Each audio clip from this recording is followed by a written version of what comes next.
ተወዳጁ አርቲስት ሃጫሉ ሁንዴሳ ከተገደለ 6 ዓመታትን በዛሬው ዕለት አስቆጠረ።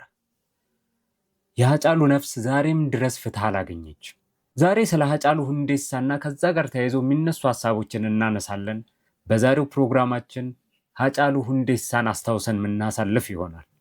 በተጨማሪም በዩኒቨርሲቲዎች አካባቢ እየታየ ያለው ሙስሊሞች ላይ አይነቱና መልኩን እየቀያየረ የሚታየው በደል ሌላ ሌቭል ላይ እየደረሰ ነው።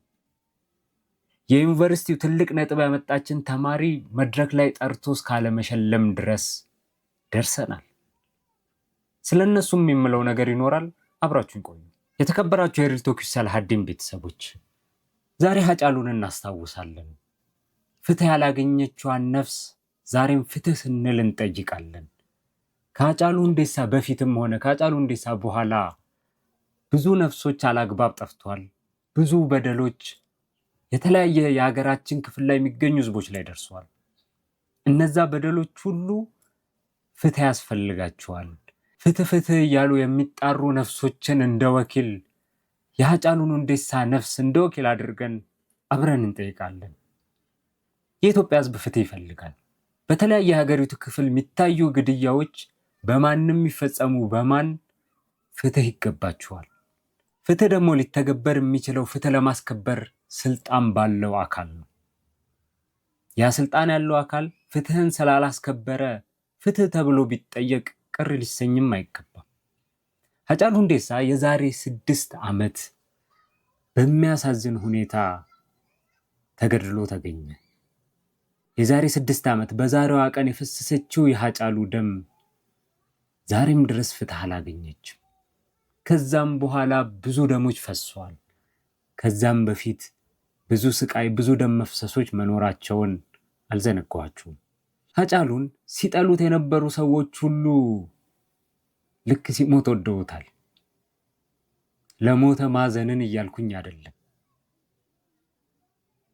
እንዲህ መሆኑን አላወቅኩም ነበረ የሚለው ትርክት እውነት እንደዛ እንደነበረ ካለማወቅ ነው ወይስ ለማወቅና ለማጣራት ካለመፈለግ ነው?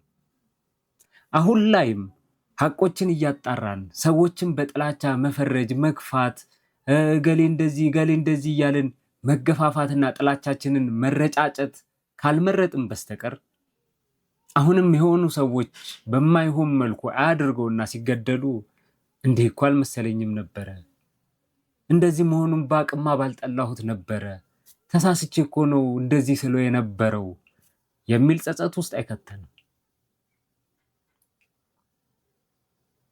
ስለዚህ ሃጫሉን ሳታጣሩ ትጠሉት የነበራችሁ ሰዎች፣ ሳታጣሩ ትሰድቡት የነበራችሁ ሰዎች፣ ሳታጣሩ ድንበር ታልፉበት የነበራችሁ ሰዎች ከዚህ ትምህርት ውሰዱ። ማጣራት ይልመድባችሁ። የሰው ልጅ ራሴን ወዳለሁ ስላለ አንተን እጠላሃለሁ እያለህ አይደለም። አንተም ንጹህ ሰው ከሆንክ ራሴን ወዳለሁ ሲል ጥሩ ነው ልትል የሚገባው። ራሴን ወዳለሁ ቢል ለምን ቅር ይልሃል? የሃጫሉ ያቺ የመጨረሻ የኦኤምኤን ኢንተርቪውና የተገደለበት ጊዜ የነበረው የጊዜ ልዩነት ከአንድ ሳምንት የሚበልጥ አይመስለኝም አይደል? ከአንድ ሳምንት በፊት እንደዛ ሲሰድቡት የነበሩ ሰዎች እንደ ሰው ሳይጠሩት በተለያየ መልኩ ክብሩን በማይመጥን ስም ሲጠሩት፣ ሲያንጓጥጡት፣ ዝቅ ሲያደርጉት የነበሩ ሰዎች ዛሬ ላይ ከኛ በላይ የሃጫሉ ወዳጅ የለም ሲሉ እያየን ነው። እኔ ይህንን ጠንከር አድርጌ የማነሳው አሁንም እንድትማሩበት እንጂ ለሌላ ነገር አይደለም። ሰው በህይወት እያለም የዛን ሰው ሙሉ ማንነት ለማየት ሞክሩ። ካለፈ በኋላ እንደዚህ እኮ አልመሰለኝም ነበር፣ እንደዛ እኮ አልመሰለኝም ነበረ ብንል የተለየ ጥቅም መኖሩን እኔ እንጃ። እያለ ቢሆን ግን ብዙ ይጠቅማል። እያለ ቢሆን እሱን የሚወዱትን ሰዎችና እሱ የሚጠሉት ሰዎች ተብሎ የሚኖረውን ልዩነት ያጠበዋል። የምወደውን ሰው እናንተም ከወደዳችሁልኝ፣ የምትወዱትን ሰው እኔም ከወደድኩላችሁ፣ እኔና እናንተ መሀል እኮ የሆነ አንድ ሊያቃቅረን የሚችል ነገር ሰላም ሆነ ማለት ነው። ነጥቡ ደግሞ የግድ ልትወዱት ይገባልም ማለት አይደለም። የሰው ልጅን ሐሳቡን ልትቃወሙት ትችላላችሁ። እስቲል ማትቀበሉት ሐሳብ ሊኖር ይችላል። ማንንም ሰው እንኳን ፖለቲካል ኢሹ ሊያነሳ የሚችልን ሰው ቀርቶ እንደ ሀጫሉ የህዝቡን ጉዳይ ቮካል የሆነ ሰው ቀርቶ ለራሱ ለህዝቡ ሶሉሽን ብሎ የሚያስባቸውን ነገሮች በግልጽ አደባባይ ላይ የሚናገር ሰው ቀርቶ ዝም ብሎ የሚኖር ሰው እኮ ቤት ውስጥ የሆኑ ሀሳብ ልዩነቶች ይኖሩታል። ያን የሀሳብ ልዩነቶች ግን ለምንድን ነው በስድብ በማንጓጠጥ ክብር ዝቅ በማድረግ የሰውን መብት በመንካት የሆነ አሳቀን አስፈራርተን ምናምን እንትን ብለን ልናሸንፍ የምንሞክር? ሊሆን የማይችል ነገር ነው። በነገራችን ላይ የሆነ አይነት ዘመቻ ሰው ላይ ስለከፈታችሁ በውሸት ማለት ነው። የእውነት ዘመቻ ራሱ ፓወር አለው። እውነትነቱ ብቻውን ፓወር ስለሆነ በውሸት ግን እናንተ የሆነ አካል ራሴን ወዳሉ ሲል ራሱን እንዴት ይወዳል ብላችሁ ተናዳችሁ፣ እኔም ወደውን ለምንድን ነው የማይወደው? እኔ በምገልጸው መልኩ ይህችን ሀገር ለምንድን ነው የማይገልጸው? እኔ ለዚች ሀገር ባለኝ አረዳድ ለምንድን ነው ይህችን ሀገር ማይረዳት ብላችሁ ያዙ ይልቀቁኝ ዘመቻ ምናምን ከፍታችሁ ከዛ አስጨንቃችሁ ሰውየው ሊቀየር መስሏችሁ ወይም ሌላ ሰው ፈርቶ እናንተ ዘመቻ ትከፍቱብኛላችሁ ብሎ ፈርቶ ያ አቋም ከልብ ያለው ሰው አቋሙን ማያንጸባርቅ መስሏችሁ እንኳን እናንተ የፈጠረን ፈጣሪ እንኳን በዚህ መልኩ እኮ እኛን እኮ አያስገድድም እኮ። ፈጣሪያችን እንኳን እመኑኝ ብሎ በዚህ መልኩ አላስገደደንም። እናንተ የሆነ እኛ የምናስበውን በዚህ መልኩ ካላመናችሁ ብላችሁ የምታስገድዱበትን መንገድ ፈጣሪያችን እንኳን ፈጥሮን እኔም በዛ መልኩ ካላመናችሁኝ ብሎ አያስገድድም። እና እንደዛ በዘመቻና በማስገደድ የራሳችንን አቋም እናስይዛለን ብላችሁ እንዴት ልታስቡ ቻላችሁ? ባካችሁ። ለማንኛውም ከሀጫሉ ሁንዴሳ ቪዲዮዎች በጣም መልእክቱ ጠጣር የሆነና በጣም ገራሚ ሀሳብ ያገኙበትን አንድ አጭር ቪዲዮ አብረን እንመልከት እስኪ። ጋፋ አርቤ ወልት ቡ ከሚደሙ መርጋ ደማንቲ ዋንቲ ሳን ቤኩ ቀበን አወላሉማ ከያላል ዮንሌ በዲ ቀባዴ ናኦፍ ካልቸን አወላላ ነመን በረንሌ ነመ በርኖታን ፈጎንዴም ኦጉማ ረቢና ከነን ኡመተ ከየ ብረቲ ጋላላፍ ከበጃ አርገጤ ማለ አንቤካ ተኤ ሚቲ ከን ኢሳን ጎርሱ ኢሳ ወረ ነደልቸን ወረ ዳንዲነ ተገርሲሰን ወረ ወሬገመ ወረ አርሳ ሜቃ ከፈለኒ ነዱራ waa meeqa ta'anii beekan garuu aga wallaalummaa kiyyaatti waan naa galte tokko kan kolfaan hin godhina.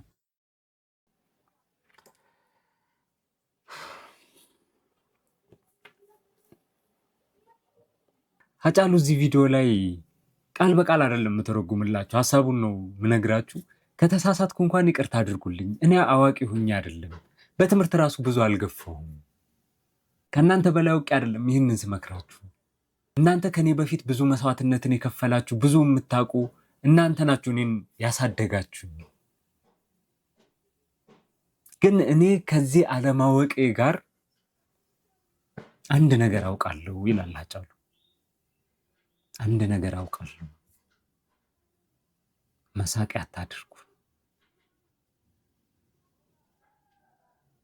እቺ መልእክት በፈለጋችሁት ትርጉም ውሰዱት፣ በፈለጋችሁት የፖለቲካ መንገድም ውሰዱት። አሁን ለምሳሌ ኢትዮጵያ ውስጥ ይታወቃል አይደለ? ትልቁ የፖለቲካ ልዩነት ያለው ኢትዮጵያኒስት ፖለቲካ የሚያቀነቅኑትና የብሔር ፖለቲካ የሚያቀነቅኑት ጋር ነው። እቺን የሀጫሉን ሀሳብ ኢትዮጵያኒስቱም ጋር እንውሰደው፣ የብሔሩም ጋር እንውሰደው። ኢትዮጵያኒስቱ ጋር እንውሰደው መጀመሪያ። ኢትዮጵያውያን እርስ በርስ እየተጋደልን እርስ በርስ ጠላት እየሆንን የዓለም መሳቂያ እኮ ነው የምንሆነው። የጠላቶቻችን መሳለቂያ እኮ ነው የምንሆነው። ኢትዮጵያ ሲባሉ አታዩዋቸውም እንዴ? እርስ በርስ እንኳን በሰላም መኖር ማይችሉ ምንባል ነው እኮ የምንሆነው፣ በዚህ ከቀጠልን ማለት ነው። አላህ ይበለውና ነገሮች እየተባባሱ ከቀጠሉ ምንባለው እንደዛ ነው። በተለይ የጠላቶቻችን መሳቂያ ነው የምንሆነው። ስለዚህ በኢትዮጵያኒስት ፖለቲካ አይዲዮሎጂ ውስጥ አለን ብላችሁ የምታስቡ ሰዎች ሃይማኖትን በሃይማኖት የሚያጋጭ ንግግር ከማድረግ ተቆጠቡ። ብሔርን ከብሔር የሚያጋጭ ንግግር ከማድረግ ተቆጠቡ። እንደምትሉት ኢትዮጵያን ከሆነ የምትፈልጉት ሁሉንም አክብሩ፣ ሁሉንም በአንድነት ለመያዝ ሞክሩ። አይ እኛ ጋር እኮ እንደዚህ ችግር የለም ምናምን የሚል በዚህ ሰዓት እንደዛ የሚል ፖለቲከኛ ይኖራል ብዬ አላስብም። ምክንያቱም ችግር የሌለበት ፖለቲከኛ ያየነው መኖሩን አላውቅም። አሉ የሉም እያልኩኝ አይደለም፣ ግን ተጽዕኖ በመፍጠር ደረጃ ያሉ ፖለቲከኞች ሆነው ምንም ችግር የለባቸውም፣ ይሄ ምክር አይገባቸውም የምንለው አለ ብዬ አላስብም። በፖለቲካ አይን እኔ የምደግፈው ሰው ሊኖር ይችላል። በእገሌ ፖለቲከኛ ይሄ ነገሩ ይመቸኛል ምለው ሊኖር ይችላል። ግን ያ የምደግፈው ሰው ራሱ እኔ በግሌ የምደግፈው ሰው ራሱ በኮንፊደንስ የኢትዮጵያ ፖለቲካ ላይ ምንም ችግር የሌለበት ሰው ነው ልሎ አልችልም። ራሳቸውን ሊሉ ይችላሉ እነሱ። እኛ ግን እንደ ህዝብ ሆነን ስናይ ግን የእነሱ መንገድ ያተረፈልን ምንድን ነው? የተሻለው መንገድ የተሻለው ፖለቲከኛ ብለን የምናስበው ሁላችንም ይኖረናል እንደ ህዝብ። ግን ይሄ ምክር አይገባውም የምንለው ፖለቲከኛ አለን። የብሔር ፖለቲካውም ጋር ወሰዱት ይህንን ምክር፣ የብሔር ፖለቲካ የሚያራምዱትም ጋር ወሰዱት። እርስ በርስ በማጋደል ራስን መሳቂያ ማድረግ ነው። እዛው ብሔር ውስጥ የእርስ በርስ ፖለቲካል አይዲዮሎጂ ልዩነት፣ የእርስ በርስ ግብግቦች፣ የእርስ በርስ በጣም የመንገድ ልዩነቶች አሉ አይደል? የብሔር ፖለቲካ የሚያራምዱት ጋር ራሱ እነዛ ያንን ነገር እርስ በርስ ሲያደርጉ የሌላኛው ህዝብ መሳቂያ ነው የሚሆኑት። ስለ ፖለቲከኛና ፖለቲካ ማይንድድ የሆኑ ፖለቲካል አክቲቪቲ ላይ ስላሉ ሰዎች ነው ማወራው። ህዝብ ስል ጀነራል ህዝብ እያልኩኝ አይደለም። እሺ እሱን ተረዱ። ማለት ፖለቲካው እንቅስቃሴ አካባቢ ያሉትን ነው። ይሄ አክቲቪዝሙ ላይ ያሉት ከዛ ኮመንት የሚሰጡት የሚሳተፉት ምናምን የየራሳቸውን ሳይድ ይዘው የሚለባለቡ አሉ አይደለ?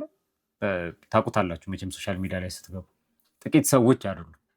በተለይ በዚህ ሰዓት ጥቂት ሰው አይደለም እንደዛ ፖለቲካል አክቲቪቲ ላይ ያለው ሰው። ይሄ ሶሻል ሚዲያው ላይ ነው ያልኳችሁ ያሉት። ከዛም ውጪ ጥቂት የሚባል አይደለም። በእርግጥ ግን ሶሻል ሚዲያው ላይ ደግሞ በጣም ብዙ ነው። ግማሹ ራሱን ደብቆ ግማሹ ምናምን ማለት ነው። ሶ የነዛ መሳቂያ ነው ራሳቸውን የሚያደርጉት እርስ በርስ ይጣሉ።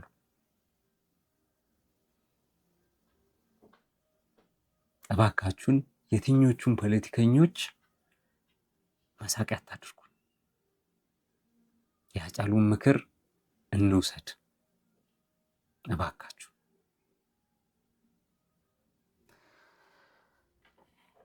የሃጫሉን ፍትህ እናያለን ብዬ አሁንም እጠብቃለሁ። ምክንያቱም በአላህ ተስፋ አይቆረጥም አይደል? 6 ዓመት የሃጫሉን ፍትህ አለማየት ማለት በዚች ሀገር የፍትህ ስርዓት ላይ ምን ያክል ተስፋችንን ዝቅ እንደሚያደርገው ማንም መገመት የሚችለው ነገር ነው አይደል?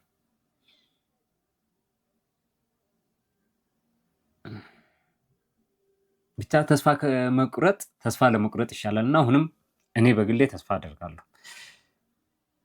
የሃጫሉን እውነተኛ ፍትህ እናያለን ብዬ ማለት ነው። የሃጫሉን ብቻ አይደለም በጣም የብዙዎች ፍትህ። ግን አንዴ ግን ፍትህ በእግሯ መቆም የጀመረች ቀን በደንብ መራመድ ትችላለች ብዬ አስባለሁ። የሆነ ቦታ ጋር እሱ ነገር መጀመር አለበት። የሆነ ቦታ ጋር መጀመር አለበት።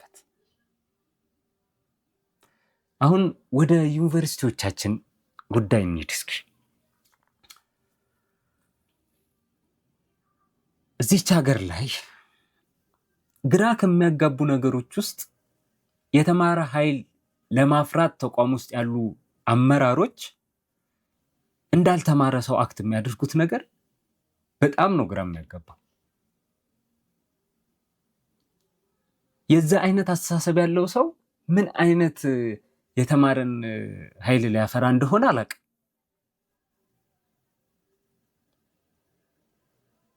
አምቦ ዩኒቨርሲቲ የዩኒቨርሲቲውን ከፍተኛ ውጤት ያመጣች የወርቅ ሜዳሊያ ተሸላሚ መሆን ያለባትን ልጅ ሙስሊም በመሆኗ መድረክ ላይ ሳይጠሯት ከሷ በታች ያሉትን ጠርተው ሸለሙ ማለት ምን ማለት ነው? አሁን ከእንደዚህ አይነት ሰዎች ጋር በምንስ ቋንቋ ነው የምንግባባው? ሶርስ ምንድን ነው ካላችሁኝ ደግሞ የአምቦ ዩኒቨርሲቲ ሙስሊም ስቱደንትስ ጀማዓ ነው።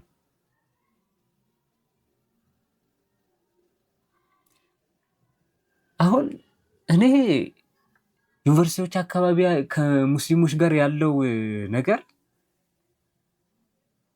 አንዳንዴ አይገባኝም። ማለት ጥቂት ሰው እኮ ሊኖር ይችላል አይደለ? ማለት ይሄ ሙስሊም ጠል የሆነ በቃ ሙስሊሞች ላይ ጭቆና ማድረግ የሚያስደስተው በተለያየ አጋጣሚ እየፈለገ ምክንያት እየፈለገ ሙስሊሞችን ከመበደል ትንሽዬ እንኳን እጁን ፈቀቅ ማያደርግ በቃ ያ ኢንጆይመንቱ የሆነ ሰው ሊኖር ይችላል። በጣም በጣም የሚያስጠላ ማንነት ማለት ነው። ይሄ ሰዎችን በማሰቃየት የሚደሰት የክፋት ማንነት፣ ሰዎችን መበደል የእሱ ትልቅነት ማሳያ የሚመስሉ አይነት ማንነት ማለት ነው። በጣም የሚያስጠላ ማንነት ነው። የዚህ አይነት ማንነት ያላቸው ጥቂት ሰዎች ሊኖሩ ይችላሉ። ከነዛ ጥቂቶቹ ደግሞ አብዛኞቹ አላዋቂ ናቸው ብዬ ነው ማስበው። እንኳን ዩኒቨርሲቲ አካባቢ አመራር የሆኑ ሊሆን ቀርቶ የሆነ አይነት ደረጃ ላይ መድረስ ያልቻሉ፣ ደረጃ መድረሱን ተውት፣ መጽሐፎችን እንኳን በስርዓት አንብበው አእምሯቸውን ያላሰሩ ሰዎች፣ ማገናዘብ የማያውቁ ሰዎች ናቸው በአብዛኛው ብዬ ነው ማስበው። እንደዚህ አይነት ሰው ጭፍን ጥላቻ ካለማወቅ እንጂ ትንሽዬ እውቀት እንኳን ያለው ሰው ጭፍን ጥላቻን እንዴት መንገዱ ያደርጋል? በአሁኑ ምርቃት ደግሞ የአምቦ ዩኒቨርሲቲው ብቻ ሳይሆን የአዲስ አበባ ዩኒቨርሲቲው ክስተት ራሱ አጃይብ ነው። አዲስ አበባ ዩኒቨርሲቲማ እኮ በቃ የሆነ ከሙስሊሞች ጋር ኃይለኛ ጸብ ውስጥ ያለ ነው ይመስለው። ይሄ የአሁኖቹ አመራሮች ምን እንደሆኑ አላውቅም። የአዲስ አበባ ዩኒቨርሲቲ የአሁኖቹ አመራሮች ኒቃብ ከሚለብሱ ተማሪዎች ጋር ያሁላ ረጅም ጭቅጭቅ፣ እሱም ደግሞ የዩኒቨርሲቲ መጨረሻ ሰዓቶች ጋር ሲደርስ ሲገቡ እኮ አይደለም እኮ እንትን የሚሏቸው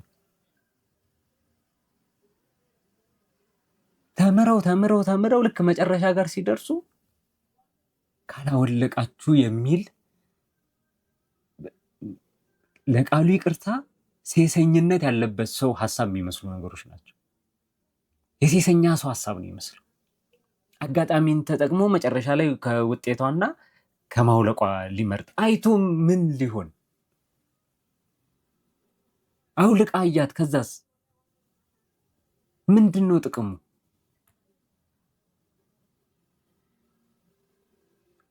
ሴሰኝነት ካልሆነ በስተቀር ማለት ነው። ይሄ የሴሰኛ ሰው ባህሪ ካልሆነ በስተቀር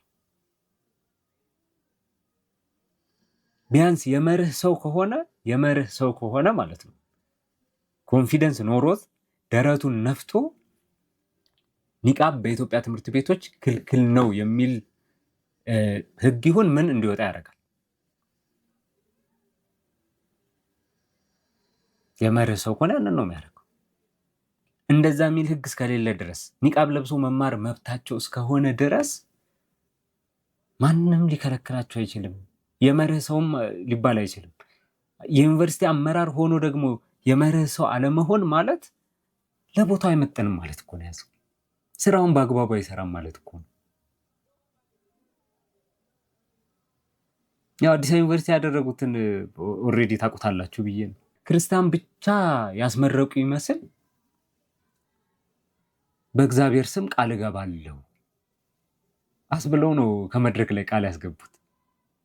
ከዛ አምቦ ደግሞ ምን አደረጉ? የወርቅ ሜዳሊያ ተሸላሚዋን ሙስሊም መድረክ ላይ ጠርተው መሸለም አልፈለጉም። ሽልማቷን ነጠቋት። ሙስሊም ስለሆነች ብቻ ደግሞ እንዳይመስላችሁ 12ኛ ክፍል ተማሪ እያለች በገዛ ፈቃዷ እስልምና ነው ትክክለኛው መንገድ ብላ መርጣ ወደ እስልምና የመጣች ሴት ነች። ያኔ መቅደስ ነበረ ስሟ፣ አሁን ሁዳ ነች።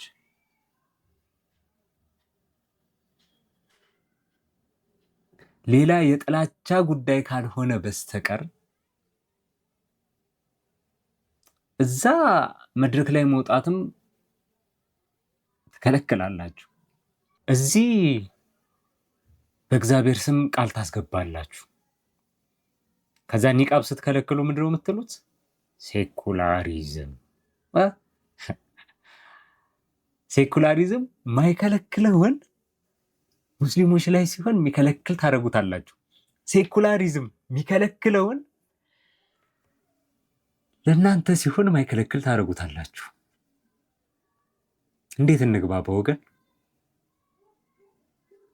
ምን ይሻላል?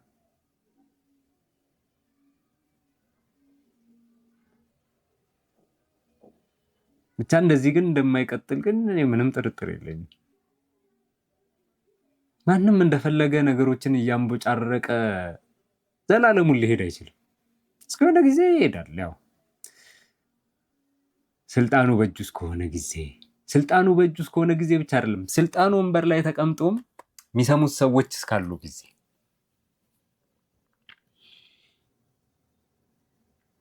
እውነተኛ ልብ ያላቸው ትክክለኛ ሰዎች ከሱ በታች የተቀመጡ ጊዜ ስልጣኑ ወንበር ላይ ቢቀመጥ ራሱ በደልና ክፋቱን ሊተገብረው አይችልም። ቅርብ ነው። እንዲህ እንደሆነ እንኳን አይቀጥልም። የሀጫሉን ፍትህ ሳያገኝ ዘላለሙን ይቀጥላል ብዬ አላስብም። መውጣቱ አይቀር። የተከበራችሁ የሪል ቶክ ሰላሀዲን ቤተሰቦች ዛሬ በእነዚህ ጉዳዮች አብረን እንድንቆይ መረጥኩ። በቀጣይ በሌላ ፕሮግራም እስከምንገናኝ ድረስ መልካም ጊዜ ይሁንላችሁ።